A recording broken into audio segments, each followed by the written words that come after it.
Maatii Waaqayyoo maqaa Waaqayyootiin bakka jirtanitti nageenyi Waaqayyoo isiniif haa ta'u. Guyyaa har'aa eeyyama Waaqayyoo yoo ta'e mata dureen irratti waliin barannu hundumtuu raawwateera kan jedhu ta'a. Wangeela Yohaannis boqonnaa 19 lakkoofsa 30 irratti yommuu ta'u, kaayyoon barumsa kanaa fayyina waggaa 5,500 abdiidhaan eegamaa ture raawwachuu isaa hubachiisuu ta'a jechuudha. Jecha kana kan dubbate gooftaa keenya fayyisaa keenya Yesuus Kiristoos yommuu ta'u, jechicha barreessee dhalootaa dhalootatti akka dabarfamu kan taasise barreessaa wangeelaa qulqulluu Yohaannisii jechuudha. Gooftaan keenya Yesuus Kiristoos guyyaa jimaataa addunyaa hundumaaf qoricha ta'uudhaaf walakkaa lafaa jedhamtee kan beekamtu Qaraaniyootti fannifamee fannoo irratti yeroo turetti sa'aatii 6 hamma sa'aatii 10 gidduu jechootawwan fannoo jedhamanii kan beekaman jechootawwan 7 dubbateera. Jechoonni kunneen haala jireenya kiristaanummaa fi fayyina addunyaa kanaatiif jechoota baay'ee murteessoo fi baay'ee barbaachisoo ta'an gooftaan keenya Yesuus Kiristoos dubbatee jira jechuudha. Egaa gooftaan keenya Yesuus Kiristoos jechoota kana yommuu dubbatutti jechoonni kun fayyina keenya baay'ee barbaachisoo kan ta'an, fayyina keenyaaf baay'ee murteessoo kan ta'anidha. Walakkaa lafaati irratti yookiin immoo Qaraaniyootti kan dubbatee jechuudha. Egaa waa'ee walakkaa lafaa yookiin immoo waa'ee Qaraaniyoo, waa'ee gooftaan keenya Yesuus Kiristoos achirratti qoricha ta'ee mul'achuusaa raajiin Daawit raajaa isaati irratti dursee dubbatee jira jechuudha. Faaruu Daawit faaruu 73 lakkoofsa 12 irratti akkana jechuudhaan dubbateera.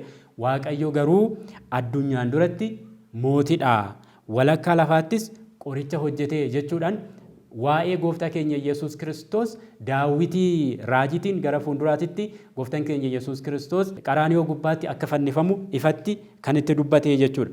Qulqulluu Phaawulosis hundumtuu raawwatanii waan du'aniif tokkichi hundumaaf beenyaa ta'ee du'ee jechuudhaan gooftaan keenya Yesuus Kiristoos beenyaa addunyaatiif, beenyaa namoota hundumaatiif, namoota muraasa osoo hin taane addunyaa guutuudhaaf beenyaa ta'uudhaaf gooftaan keenya Yesuus Kiristoos Qaraaniyoo gubbaatti akka fannifame qullaa addunyaa kanaa itti uwwisuudhaaf jecha qullaa isaa Qaraaniyoo gubbaatti akka fannifame ifatti nuuf teechisaa jechuudha.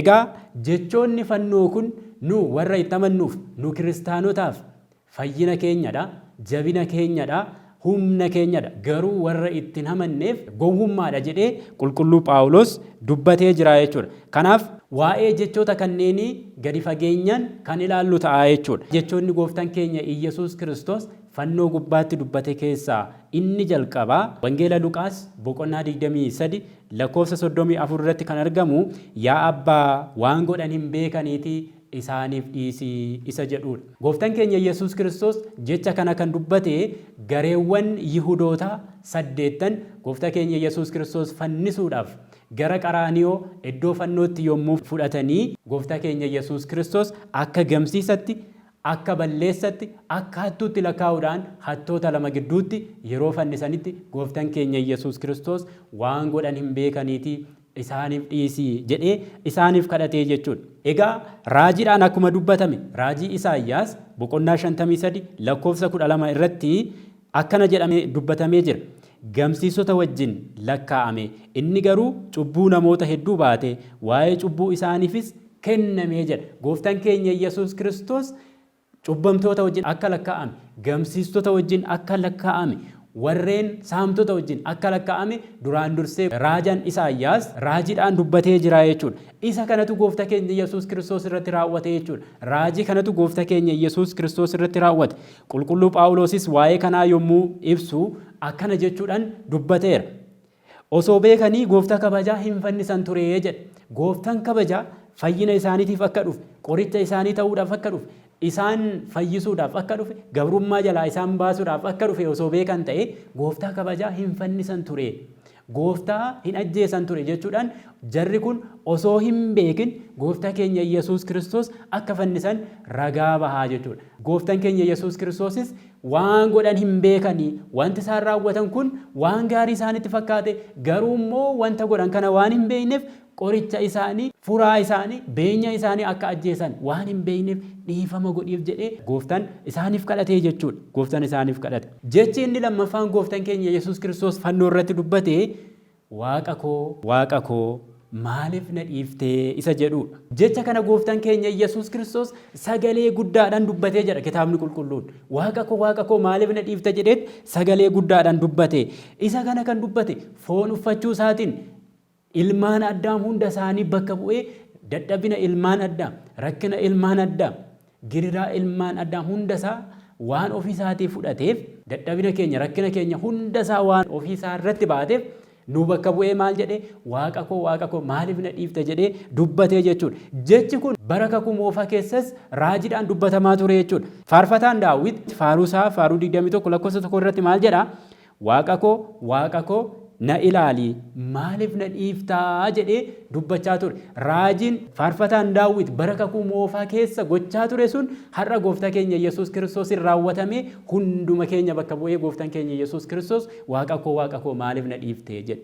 Namoonni baay'een isa kanatti gufatanii gooftaa keenya Yesuus Kiristoos waaqa miti, gooftaa keenya Yesuus Kiristoos uuma miti, uumata yoo soo jiraate maaliif waaqa koo maaliif na dhiifta jedhee dubbataa jedhanii namoonni yeroo baay'ee itti gufatan jechuudha.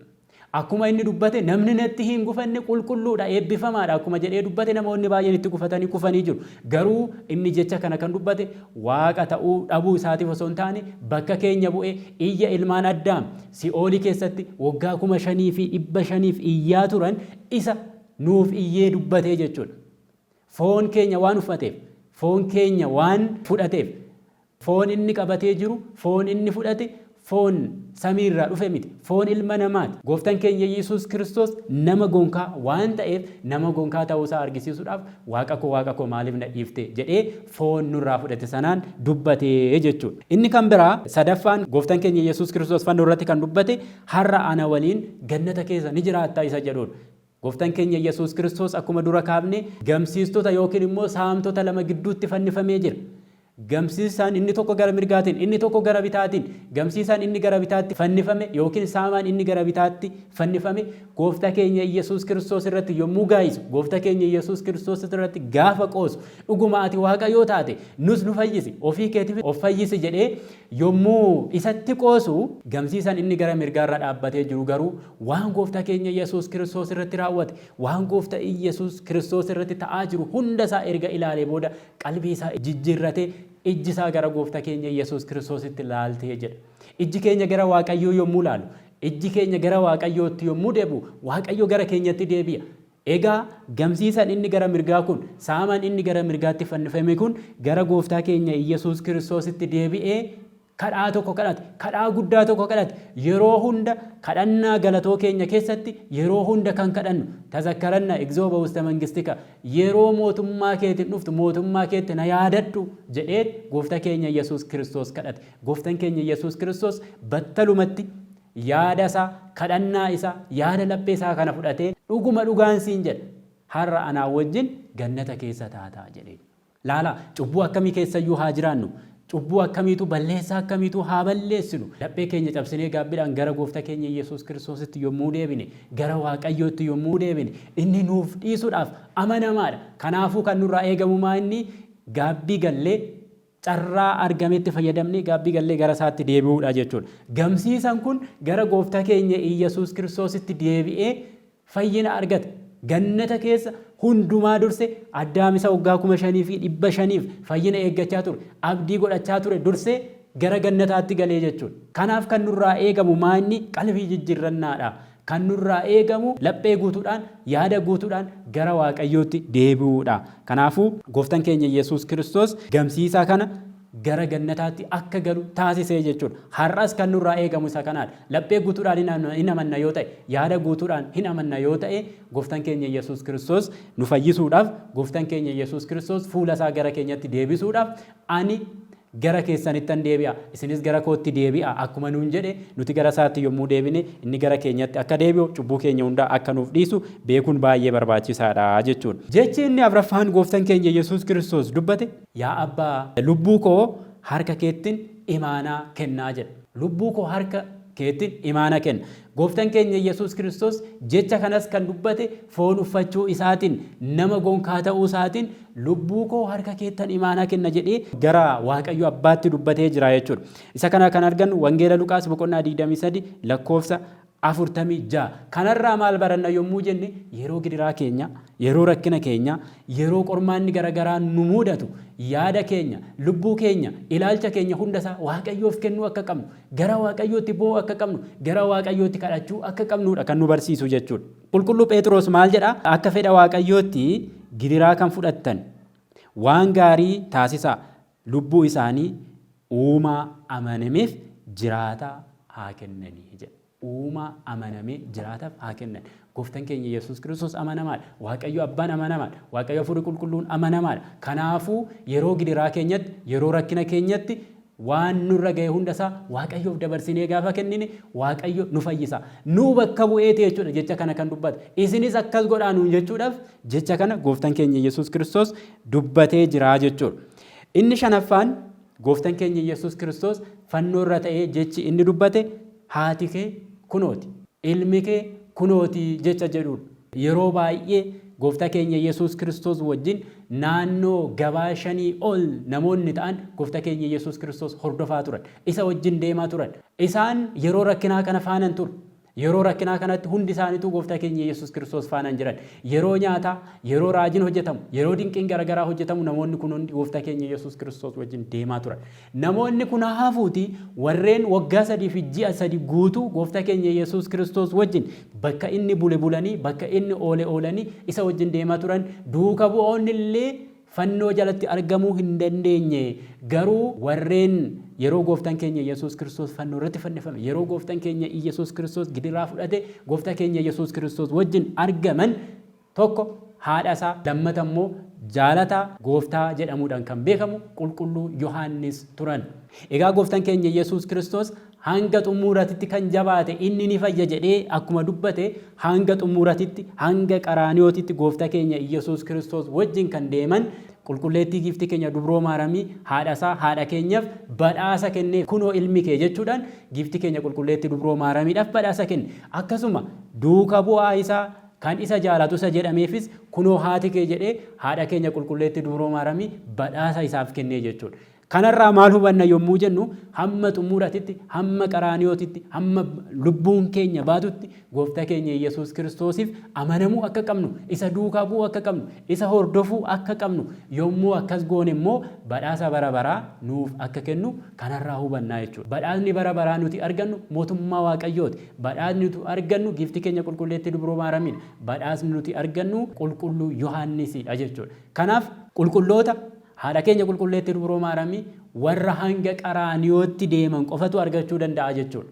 Nutis hamma xumuratitti jabaannee fayyuu qabna. Hamma qaraaniyootti deemuu qabaa jechuudha. Amantiin keenya, adeemsi keenya ammasitti deemuu qabaa jechuudha. Jechi inni jaaffaan Gooftaan keenya Yesuus Kiristoos dubbate eebodhee jira isa jedhudha. Gooftaan keenya Yesuus Kiristoos hundumtuu gaafa raawwatu, hundumtuu raawwachuu isaa yommuu argu jechi kitaabaa akka raawwatuuf jechi kitaabaa akka raawwatuuf eebodhee jira jedhee dubbatee nuun jedha kitaabni qulqulluun.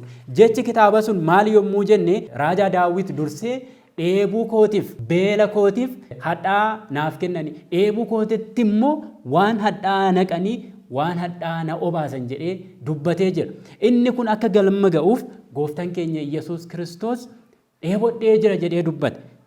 Yommuu inni kana dubbatu dheebuu isaatiif hadhaa kennaniif. Isa bishaan jireenya namaaf kennu, isa ani bishaan jireenyati jedhe, isa ani bishaanaan ani isiniif kennu kan dhugu hanga bara baraatitti hin dheebotu jedhee dubbateef hadhaa kennan.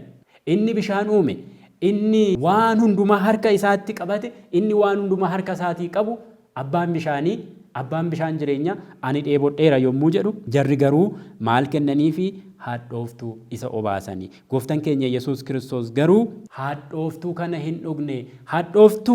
Hadhooftuu isaan kennaniif kana xiqqoo ishee unateet jecha xumuraa dubbate. Jechi inni xumuraa fannoo irratti dubbatame hundumtuu raawwateera isa jedhudha. Hundumtuu raawwateera. Wangeela Yohaannis boqonnaa 19 lakkoofsa 30 irratti hundumtuu raawwateera jedhe.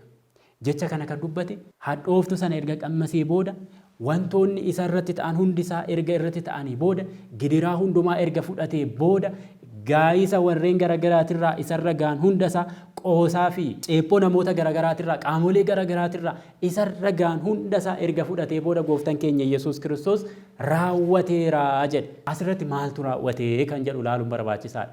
Maaltu raawwate? Gooftaan keenya Yesuus Kiristoos muka fannoo irratti yeroo fannifametti maaltu raawwateera jedhe jennee yommuu kaasnu tokkoffaa irratti jechoonni raajii waa'ee isaa dubbataman raawwateera. Egaa raajiidhaan gooftaan keenya Yesuus Kiristoos akka dhalatu, gooftaan keenya Yesuus Kiristoos akka gidiraa adda addaa fudhatu, gooftaan keenya Yesuus Kiristoos akka fannifamu, gooftaan keenya Yesuus Kiristoos akka hoolatti akka qalamu, gooftaan keenya Yesuus Kiristoos addunyaa hundaaf aarsaa ta'ee akka nu fayyisu raajiiwwan garaagaraa dubbatameefii jira. Raajiin kun raawwateera yommuu jedhu raawwateera jedhee dubbatee jechuudha. Akkasumas fayyinni addunyaa raawwateera.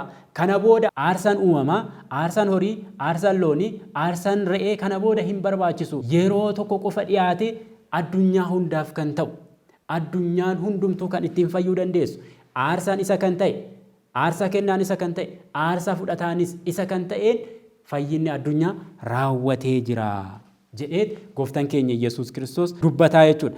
Inni kan biraa moo'insi du'aa raawwateera. Kana booda duuti nurratti aangoo hin qabu. Kana booda duuti nurratti hin moo'u. Kana booda duuti hin jiru. Sababni isaas gooftaan keenya Yesuus Kiristoos jecha kana osoo hin dubbatin, hojii fayyinaa kana osoo hin raawwatiniin duratti hundumtuu du'anii jiru, hundumtuu balleessanii jiru, hundumtuu waliin du'anii jiru jedhamee akkuma dubbatame.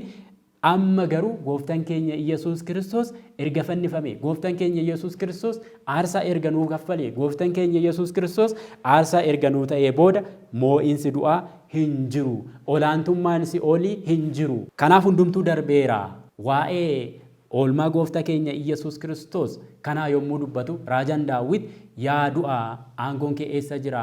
Yaa si'oolii olaantummaan kee eessa jira? Waraansi kee eessa jira jedhee kan dubbachaa ture jechuudha. Kanaafuu moo'insi du'aa raawwateera. Inni kan biraa gabrummaan diinaa raawwateera. Kana booda isin garboota miti. Kana booda isin michoota kooti. Kana booda isin ijoollee kooti. Kana booda isin ijoollee Waaqayyooti. Kanaafuu gabrummaa jala hin jirtanii, gabrummaa jalaa bilisa baatanii jirtu yommuu jedhu hundumtuu raawwatee jira jedhe. Hundumtuu raawwateera jedhee dubbate. Gama biraatiin gooftaan keenya Yesuus Kiristoos kanaan alatti fannoorra yommuu inni ooletti wantoonni gurguddoon, ajaa'iboonni, raajonni gurguddoon 7 raawwatamanii jiru. Isaan keessaa 3 samii irratti kan raawwataman yoo ta'u 4 immoo lafa irratti raawwatamanii jechuudha. Raajiin inni tokkoffaan aduun ni dukkanoofte. Inni mataansaa aduu jireenyaa kan ta'e, inni mataansaa aduu qajeelinaa kan ta'e, uumaan ishee fannoo irratti gaafa fannifamu, qullaa isaa gaafa fannoo irratti dhaabbatu, ilmi namaa yommuu uumasaa, yommuu fayyisaasa isa fayyisuudhaaf jedhee gara biyya lafaa kanaatti dhufe qullaasaa fannoo irratti gaafa fannisu, aduun garuu, biiftuun garuu qullaa uuma ishee dhoksuudhaaf jecha, hambisuudhaaf jecha ifa ishee dhorkattee jedha. Inni kan biraa addeessi dhiiga taate. Dhiigni gooftaa keenya Yesuus Kiristoos biyya lafaatirratti lola'ee biyya lafaa qulqulleessuudhaaf nuuf lola'e gaafa argitu addeessi dhiiga uffattee nuun jedha. Gama biraatiin urjiileen samii irraa ni harca'an. Rakkina dhiphina gooftaa keenya Yesuus Kiristoos yommuu argan isa ilaaluu dadhabanii urjiileen samii irraa ni harca'anii nuun jedha. Gama biraatiin golgaan mana qulqullummaa ni tarsa'e. Gooftaan keenya Yesuus Kiristoos fannoo irra osoo hin ooliniin duratti golgaan namaa fi Waaqa gidduu tureera. Golgaan sun hin cite. Daangaan namaa fi Waaqa gidduu jiru sun hin cite. Kana booda gooftaan keenya Yesuus Kiristoos addunyaa kana tokko taasiseera. Addunyaa kana fayyiseera. Addunyaa kana dhiiga isaatiin dhiqeera. Kana booda cubbuun nurraa ka'ee jira gaafa jedhu golgaan mana qulqullummaa iddoo lamatti tarsa'ee nuun jedha. Gama biraatiin kattaawwan ni dhodho'an yookiin immoo ni baqaqanii nuun jedha. Gooftaan keenya Yesuus Kiristoos gaafa fannifamu kattaan ni baqaqan. Gama biraatiin awwaalli ni baname. Awwaalli gaafa banamu immoo warreen du'an awwaala keessaa ni ka'anii nuun jedha. Kanaaf gooftaan keenya Yesuus Kiristoos gaafa fannoo irratti fannifamu yeroo inni fannoo irra turetti ajaa'iboonni gurguddoon 7 kun raawwatanii jiru jechuudha. Aduun ni dukkanoofte, addeessi dhiiga taate, urjiileen samii ni harca'an, golgaan mana qulqullummaa iddoo lamatti tarsa'e, kattaawwan ni baqaqan, awwaalli ni baname, du'oonni du'a keessaa ni ka'anii nuun jedha. Egaa guyyaa kanatti gooftaan keenya qaama fooniin gara awwaalatti gadi bu'ee olaantummaa awwaalaa, moo'insa awwaalaa, waraansa awwaaraa nurraa kaasee jira jechuudha. Awwaalli kana booda nurratti mo'insa hin qabdu.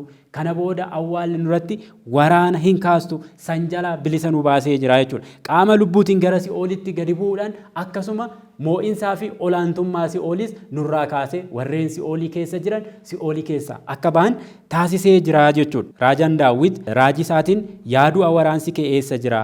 Yaa si'oolii mo'insi kee eessa jira?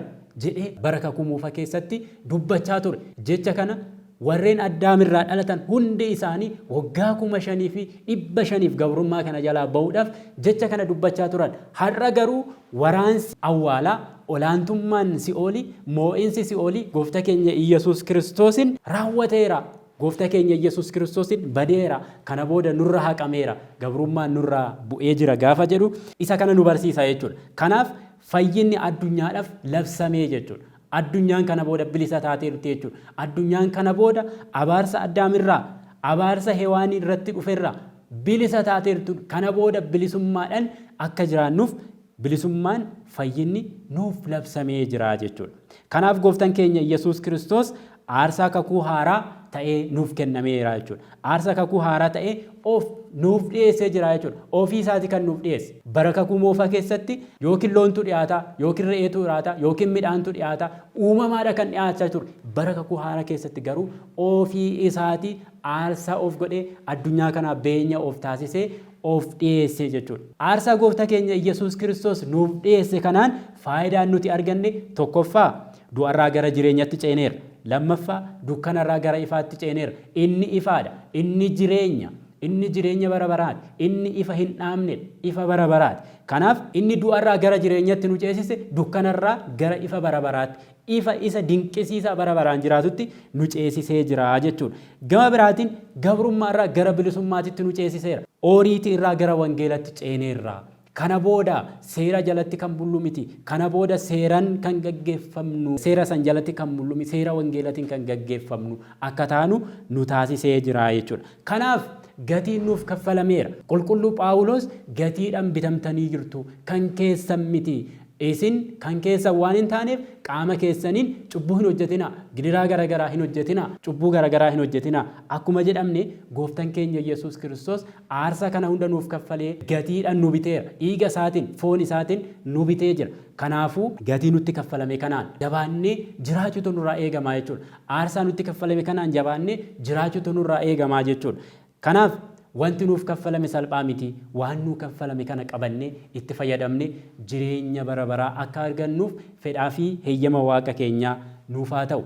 Isa baranne kanaan firii 30, firii 60, firii 100 buusnee dhaaltuu mootummaa isaa akka taanuuf fedhaa fi heeyyama gooftaa keenyaa Iyyasuus Kiristoos nuuf haa ta'u. Dhukkubaaf dhukkubbii malee, keessa hir'annaa tokko malee Waaqayyo ifa ka'umsa isaatiin nu haa ga'u. Ameen. Hanga bara baraatti.